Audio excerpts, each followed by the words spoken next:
Во ова издание на Newsflash ке гледате. Индонезија се соочува со нов бранд на коронавирусот. Оваа најголема држава во Југоисточна Азија достигна бројка од 2 милиони заразени. Астронаутите вршат поправки од надворешната страна на меѓународната вселенска станица.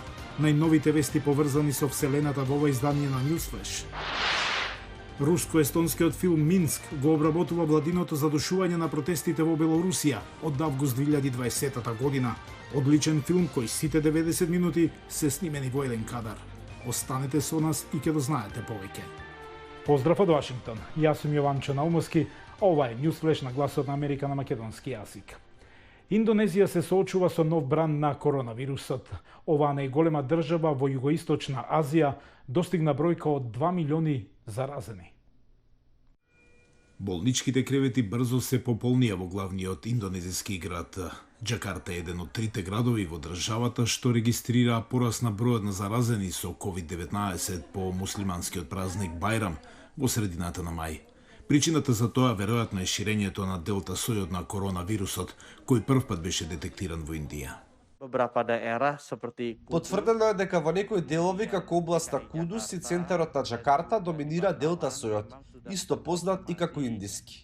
Индонезија достигнува вкупна бројка од 2 милиони заразени. Со цел да помогне да се спречи ширењето на вирусот, председателот Џоко Видодо сака да ја забрза вакцинацијата до 1 милион дози на ден, но напредокот е бавен. Податоците од месец јуни покажуваат дека помалку од 12 милиони луѓе во Индонезија се целосно вакцинирани. Се соочуваме со неколку проблеми. Најголем е тоа што не сите стари лица сакаат да се вакцинираат. Може би се плашат од несакани последици. Вакцинирањето во Индонезија е достапно за сите над 18 години.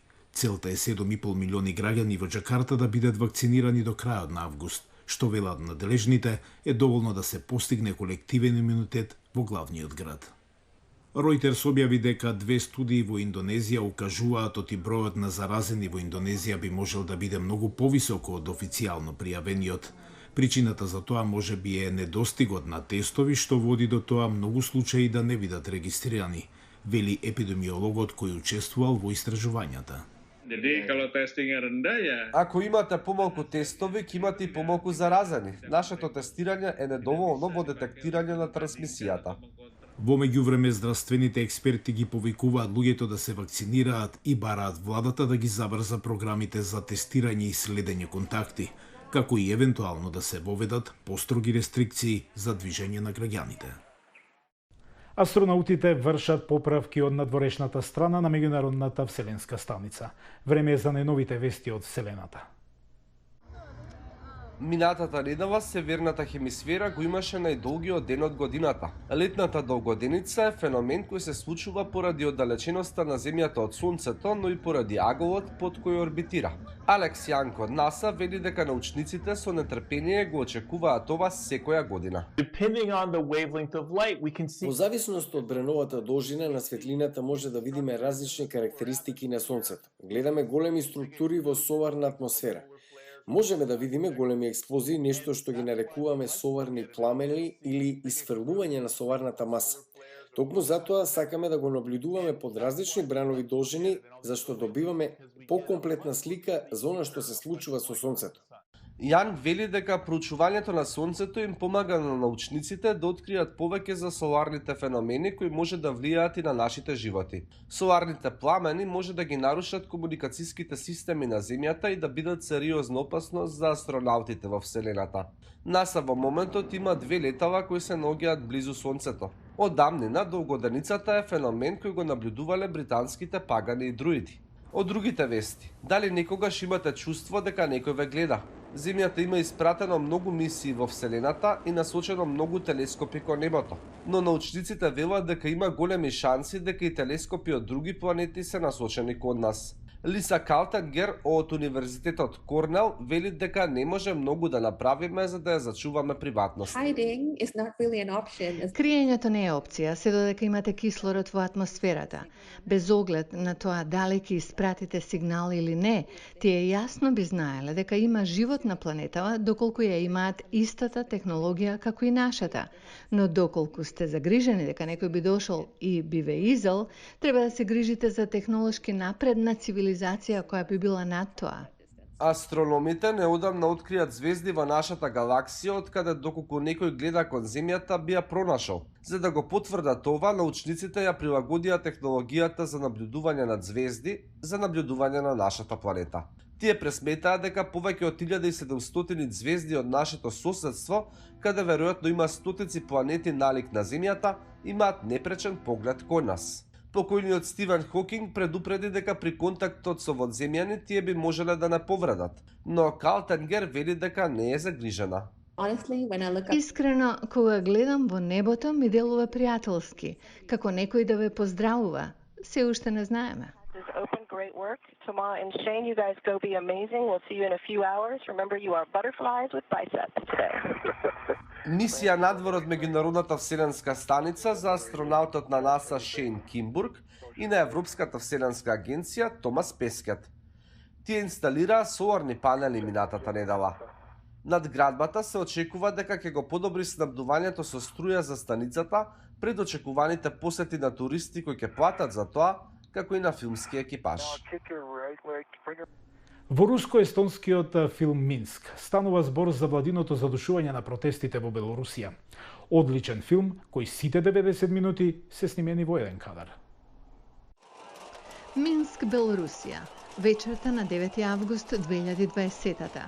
Големи нереди избија во метрополата откако луѓето излегоа на улиците да протестираат бидејќи веруваа оти резултатите на председателските избори се наместени.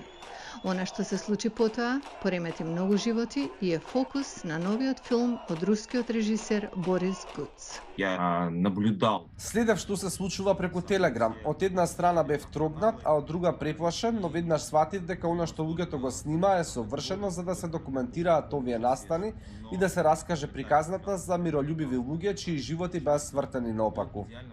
Властите уапсија демонстранти, голем дел од нив тврдат дека биле измачувани.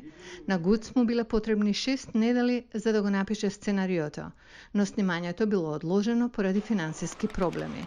Тогаш белорускиот политички аналитичар Витали Шкляров понудил помош. Шкляров признава дека не можел да го прочита целото сценарио наеднаш, бидејќи будало болни спомени.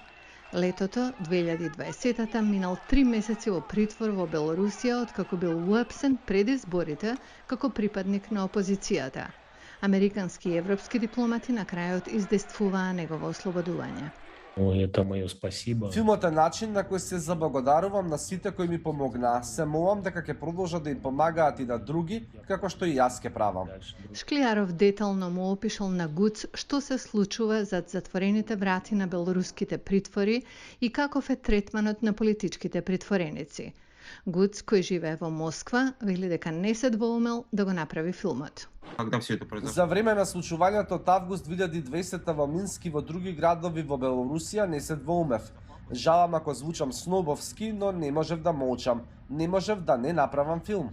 Филмот, кој трае 90 минути, е снимен во еден кадар во Талин, Естонија. Дел од него е финансиран и од Естонскиот филмски институт. Добивме финансиска помош, пристап до локации за снимање и целосна поддршка од естонските власти. Имавме тешки сцени со полицајци, војници, блокирани патишта. Повеќето актори се од Русија, но има и од Естонија и Белорусија. Гуц вели дека голем дел од белоруските актери одбиле да бидат платени, велејќи дека за нив лично е важно да бидат дел од проектот, но побарале нивните имиња да не бидат испишани на најавната и одјавната шпица. Тоа беше се за денес. Потоплотниот бран изминативе денови, време е за разладување на плажа, езеро, море или планина, која е повеќе од добре дојдено. Затоа ви посакувам пријатен викенд. Се гледаме повторно во понеделник.